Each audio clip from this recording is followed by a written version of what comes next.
அன்பான மக்களே, நம்மளோட விஜய் காவேரிக்கு கலாட்டாவிலேருந்து இண்டிவிஜுவலாக அவார்டு கொடுத்தாங்க. கர்ஸில் நம்மளோட விஜய் வாங்கினார்.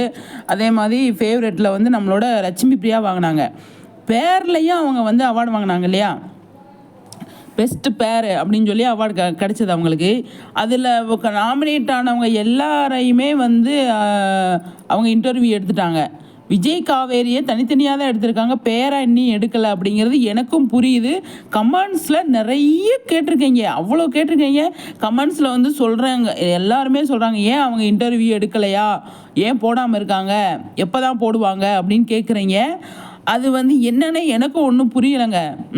எப்போ வரும் அப்படின்னு நானும் 2-3 வீடியோ போட்டிருக்கேன். எப்போ வரும் அப்படின்னு சொல்லி தெரியல. கண்டிப்பாக எடுத்திருப்பாங்களா அப்படின்னு எனக்கு இப்போ எனக்கு டவுட்டாக இருக்குது. இன்டர்வியூ தனித்தனியாக எடுத்துட்டோமே, பேராக வேண்டாம் அப்படின்னு நினச்சிருப்பாங்களா, இல்லை எடுத்துட்டு ஆடியன்ஸ் வந்து கேட்குறாங்க அப்படின்னு வெயிட் பண்ணிகிட்டு இருப்பாங்களா, கொஞ்ச நாள் கழித்து போடலாம் அப்படின்னு நினச்சிட்டு இருப்பாங்களா, என்ன ஏதுன்னு சொல்லி தெரியல. ஆனால் இன்டர்வியூ இன்னும் நமக்கு வந்து கொடுக்கல. எல்லாரும் அதாவது அதில் நாமினேட் ஆகினவங்க எல்லாருமே பேராகவும் எடுத்துட்டாங்க, இண்டிவிஜுவலாகவும் எடுத்துட்டாங்க, எல்லாமே எடுத்துட்டாங்க. விஜய் காவேரியை இண்டிவிஜுவலாக எடுத்திருந்தாலுமே பேரை எடுக்கணும் இல்லையா, அந்த அவார்டு எப்படி கொடுத்துருப்பாங்க, அவங்க சும்மா அப்படியே கொடுத்துருப்பாங்களா, என்ன ஏதுன்னு சொல்லி தெரியல. கண்டிப்பாக அது வந்து திடீர்னு சர்ப்ரைஸாக தான் வந்து அந்த இன்டர்வியூ கொடுப்பாங்க அப்படின்னு நான் நினைக்கிறேன். ஏன்னா அதே மாதிரி லட்சுமி பிரியா இன்டர்வியூவும் சரி, சுவாமியோட இன்டர்வியூவும் சரி, தனித்தனியாக தான் போட்டப்போ நமக்கு தெரியலை, டக்குன்னு வந்து போட்டாங்க. நம்மளே 1 மணி நேரம் கழித்து தான் பார்க்குற மாதிரி ஆயிடுச்சு. அதே மாதிரி இவங்க இன்டர்வியூ வந்து பேராக கொடுத்துருப்பாங்க. எனக்கு தெரிஞ்சு அவார்டு வாங்கணும் அப்படின்னா கண்டிப்பாக பேரை கொடுத்து தானே ஆகணும். பேரை அவார்டு இன்டர்வியூ கொடுத்துருப்பாங்க. அது ஏன் இன்னும் நமக்கு டெலிகாஸ்ட் பண்ணாமல் இருக்காங்க, ஏன் இன்டர்வியூ யூடியூப் சேனலில் போடாமல் இருக்காங்க அப்படின்னு சொல்லி தெரியல. நிறைய கமெண்ட்ஸில் கேட்குறாங்க, அவங்களே எப்படா போடுவாங்க, நம்மளாம் ஆர்வத்தோடு வெயிட் பண்ணுறாங்க, விகா ஃபேன்ஸ் எல்லாருமே வெயிட் பண்ணுறாங்க அப்படிங்கிறது இதுலேருந்து தெரிய வருது.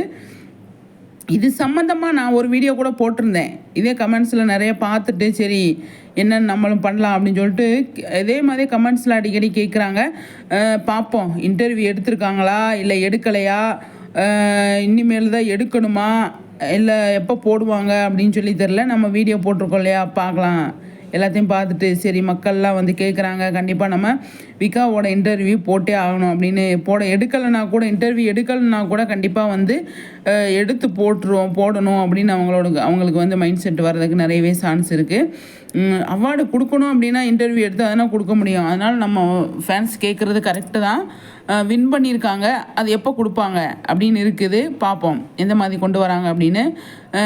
கலாட்டாவிலேருந்து இப்போ மற்ற இதில் கூட லைட்டாக ப்ரோமோ மாதிரி விட்டு கூட லேட்டாக கொடுப்பாங்க. கலாட்டாவில் சடனாக வந்து இப்போ இன்டர்வியூ ரிலீஸ் பண்ணிடுறாங்க. அதனால் நம்ம சீக்கிரமாக வந்துடும் அப்படின்னு சொல்லி நம்ம நம்பலாம். நிஜமாக என்ன மக்களை சொல்கிறீங்க, உங்கள் கருத்துக்களை ஷேர் பண்ணுங்கள் சரிங்களா. நிறைய விஷயங்கள் ஷேர் பண்ணியிருக்கீங்க, அதை பற்றி பேசுவோம்.